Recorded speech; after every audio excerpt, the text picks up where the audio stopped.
አንዳንድ ሰዎች እኔ አፌ እንጂ ልቤ ክፉ አይደለም ሲሉ ሰምታችሁ ታውቃላችሁ? ውሸታቸው ነው። ልባቸውም ክፉ ነው።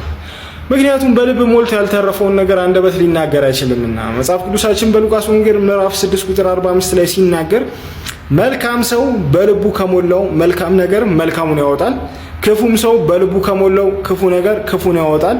ሰው በልቡ ሞልቶ የተረፈውን ባፉ ይናገራልና ይላልና ሰው ልቡ ላይ ያልሞላውን ነገር በውስጡ ያልተቀመጠውን ነገር ባፉ ሊናገር አይችልም።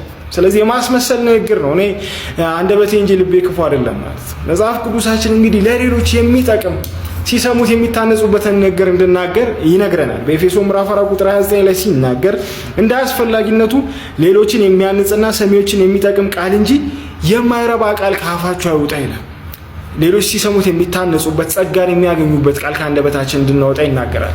እንዲሁ ደግሞ መጽሐፍ ቅዱሳችን አንደበትን ወይም ምላስን በያዕቆብ ምዕራፍ 3 ቁጥር 6 ላይ ስንመለከት በእሳት ይመስሏል እና ይህ እሳት እንግዲህ ለሁለት ጥቅም ልንገለገልበት እንችላለን አይደል? ለበጎ ዓላማም ለክፉም ዓላማ ሊውል የሚችል ነገር ነው። እንግዲህ የፍጥረትን ሩጫ እንኳን የማቃጠል አቅም እንዳለው ይናገራል። ስለ አንደበትን እንኳን ሊገራ የሚችል ማንም ሰው የለም። እንስሳቶቹን እንኳን ተገርቷል ይላል። የዱር እንስሳቶች ተገርቷል።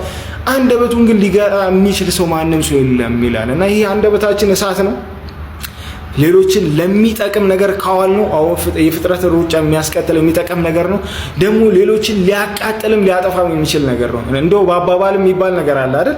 ይሄ አንደበታችን አጥንት ይሰብራል ግን አጥንት የለውም ይላል እና ከባድ ነገር ነው። ሰው እንግዲህ የመታውን ነገር ሊረሳ ይችላል፣ ግን የተናገርከውን ንግግር ከውስጡ ሊያወጣ ይችላልና የምንናገረውን ነገር እንግዲህ አንደበታችንን ተጠንቅቀን ሌሎችን ለሚያነጽና ለሚጠቅም ነገር እንድናውልበት መጽሐፍ ቅዱስ ይነግረናል።